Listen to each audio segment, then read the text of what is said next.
माननीय सभासदों, माननीय सभापति जी, श्रीमती रंजीत रंजन नहीं है। अमी याज्ञिक।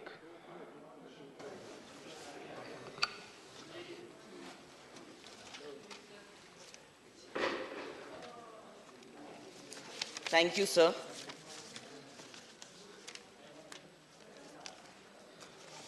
For giving me this opportunity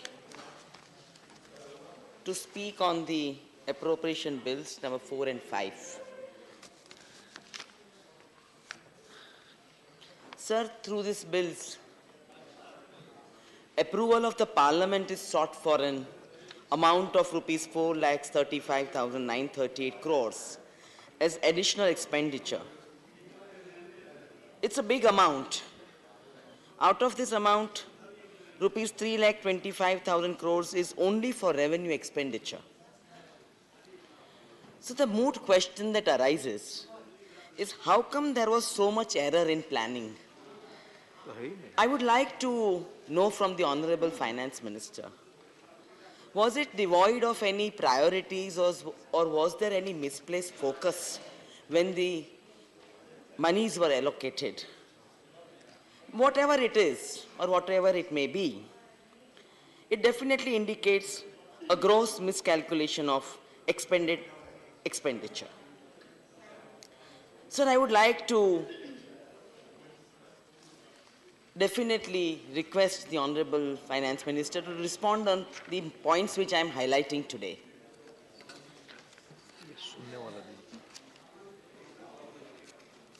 Sir, if we look at the Manrega scheme, the allocation that was done seems to have been under-allocated because the demand of Manrega still is there. It was during COVID times and post-COVID times also it continues.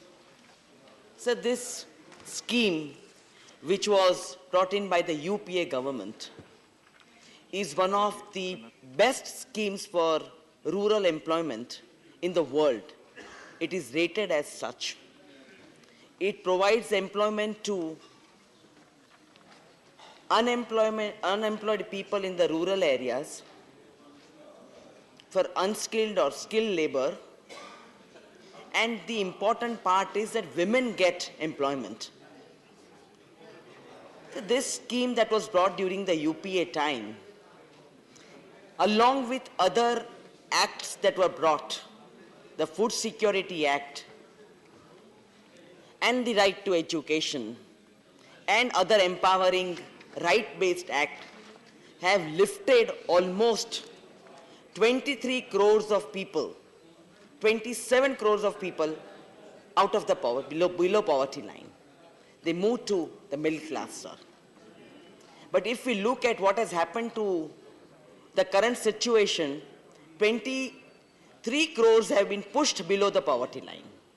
It is very difficult to understand why these schemes have failed. Are they because of non-allocation of proper funds, or whether it is non-implementation of these schemes, or what has happened along the way?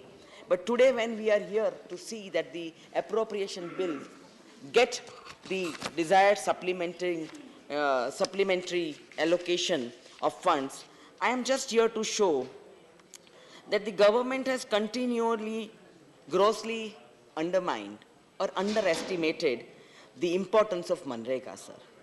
Today also at the rural level, we have not recovered from the pandemic. If you look at the workforce, women who have lost their jobs, I also find it from the data of the corporate sector that it has become difficult for women to enter the workforce or re-enter the workforce in comparison to men. So this is also happening in Manrega sector.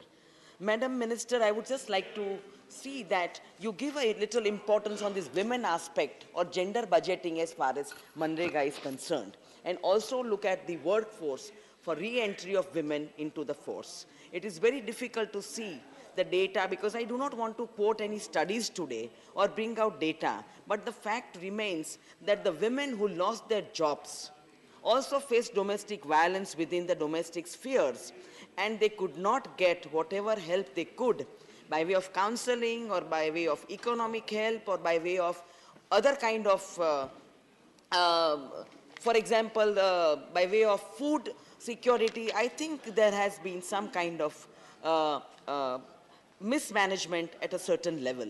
But this is what has happened along with Manrega and gender budgeting too. So this aspect, I think, the Honorable Minister, I would like to know, Madam, from some response to that. Sir, this because of this particular funds not having been given to Manrega, the current levels of demand due to this continued distress in rural India continues. And this requires more funds, and so I think more funds should be allocated to Manrega. Here I would like to emphasize what Manrega actually is and why this fund crisis is creating so much problem. Sir, this scheme was launched by the Congress-led UPA government in 2006, Mahatma Gandhi National Rural Employment Guarantee Scheme, and it came to the rescue of Indian citizens who were left stranded by the sudden imposition of the unplanned COVID-19 lockdown and whose incomes have been hit by the ill-conceived economic policies of the present government. Instead of enhancing its implementation amidst the pandemic, the government has pushed this lifeline for rural India into a crisis. Ma'am, I do not want to go into the details and the data, but it is a sincere request that in order to see that these women get empowered at the rural level, Manrega needs a boost. Manrega needs more allocation of funds, and this will have to be planned, and it will have to be planned properly. With the economic slowdown that hit India even before the pandemic and the subsequent COVID-19 induced lockdowns, wiping out jobs, there has been a sharp increase in the number of people dependent on Manrega. Madam, I would like to tell you that it is estimated that out of 6.77 crore people who demanded work under Manrega this year or the last year there, 5.87 crore got employment, leaving an unmet demand of 89.7 lakh or 13.25%. There have been papers and research papers and analysis and data analysis that even as the government failed to provide employment to all those in need, it also failed to give them employment allowance as mandated by the NREGA scheme. Ma'am, this is a fact which needs to be taken into consideration positively and in a constructive way, that there should be also some kind of an unemployment allowance that has been mandated by the Act to be taken into consideration. Sir, my important other point is on food security.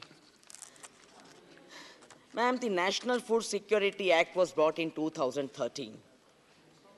Today, as we look at the Global Hunger Index 2022, India is ranking 107 out of 121 countries with child wasting rate at 19.3% being the highest in the world.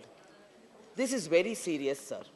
Child wasting, child stunting, the malnourished children, they form a significant component of our society. And there are solutions. I'm sure the government knows what investments are required, but there seems to be a problem of policy implementation and lack of political will. Sir, Honorable Member of Parliament Shri P. Chidambaram ji had earlier asked the pertinent question to the present government: when will the Honorable Prime Minister address real issues like malnutrition, hunger and stunting and wasting among children? 22.4 crore people in India are considered undernourished. We are all waiting for that answer till today. Sir, we are forgetting our children. Children who are malnourished, who are wanting proper nourishment, and that is why this Food Security Act of 2013 was brought in.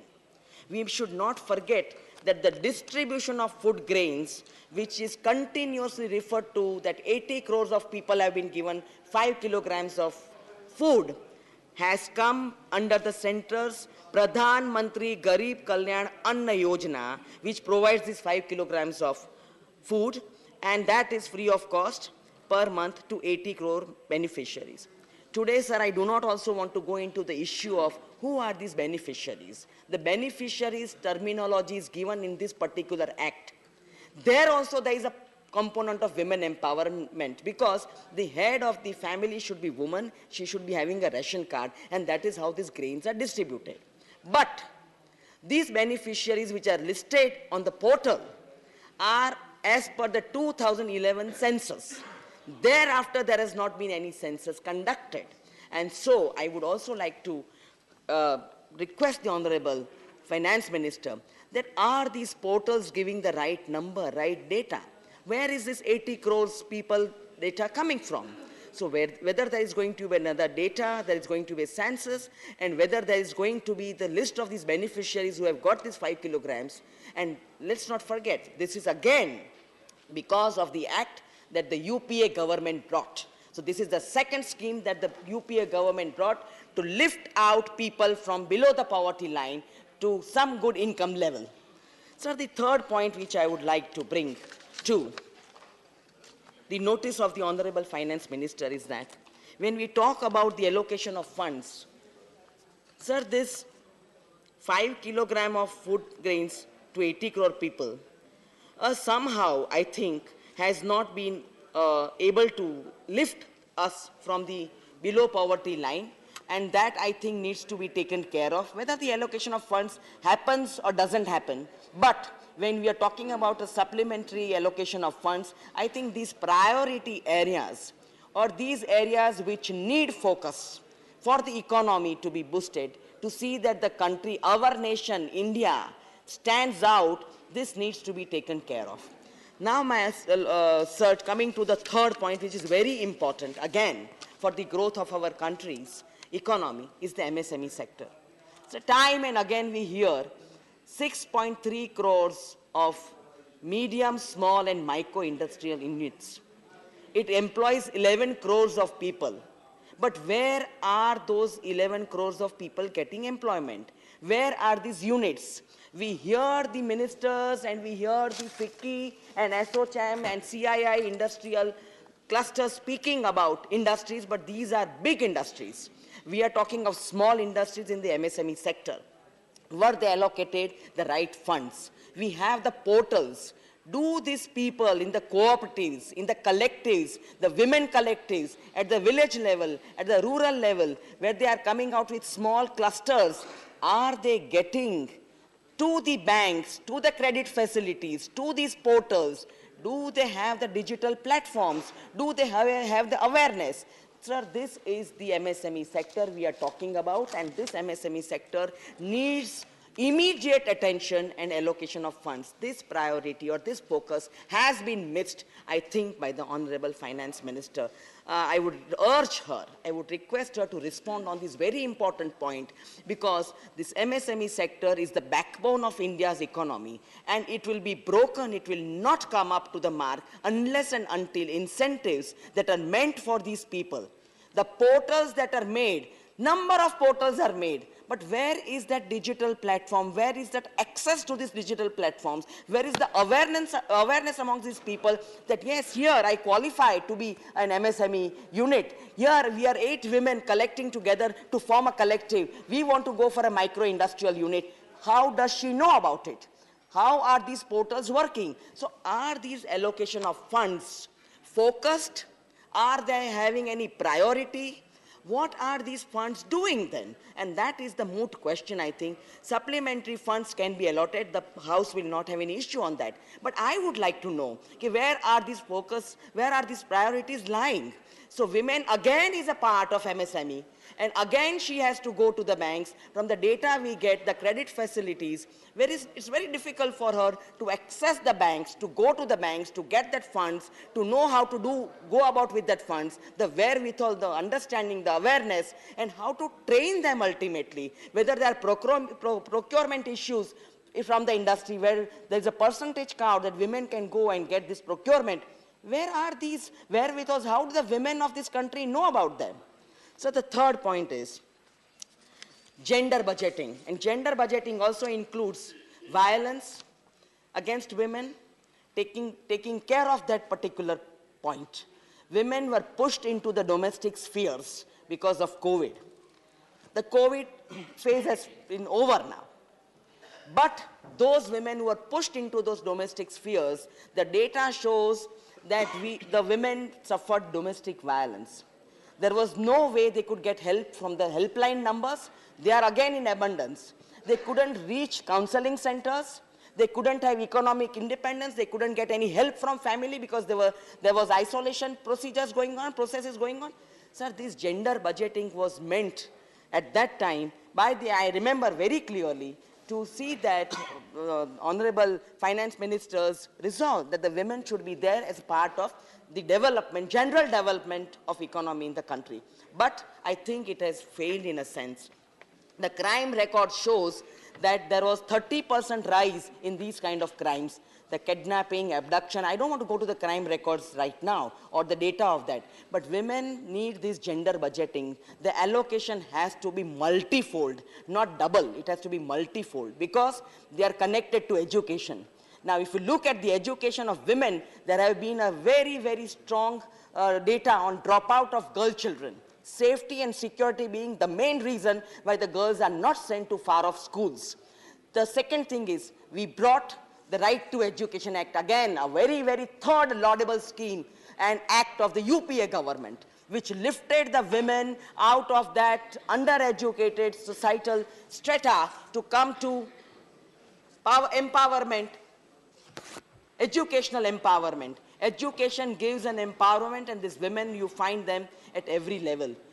The fourth aspect, which is coupled with this particular aspect, is that political empowerment, which I think Rajiv Gandhi did his best to bring at the local panchayat level.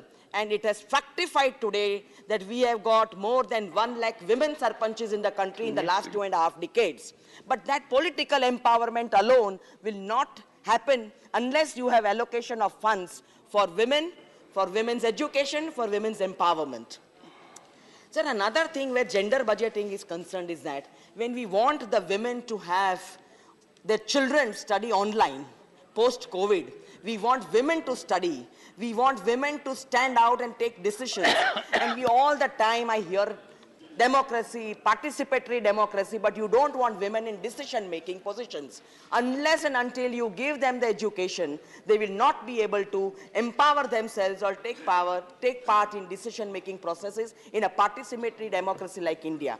This gender budgeting will go a long way, Madam Minister. Please see that this allocation is multifold. We want women at all the levels in the workforce, whether it is political empowerment, whether it is education empowerment, or whether it is digital empowerment, because we continuously hear that we want digital India, we want make in India. So the earlier point where I was talking about MSME sector, where women collectives want empowerment, that is where make in India also comes into the picture. How are women going to do anything where they want to participate in Make in India if they do not have the funds, if they do not know the wherewithal, they do not have that education, or they do not have that awareness. And the second thing where you need this empowerment in order to make them safe, so these funds need to bring women empowerment, and gender budgeting needs more allocation. I think it should have been prioritized, focused, and should have been a major concern in order to see that India becomes an empowered nation. So a fifth point I want to talk about is digital India. Everywhere there are portals. You take MSME sector, it is Udyam portal, Sambandh portal, Sage portal for senior citizens. I just discovered senior citizens who are not able to go for a proper employment. For them also there is a portal. Portals everywhere. But where is the digital access? Who is giving the digital access, and to whom?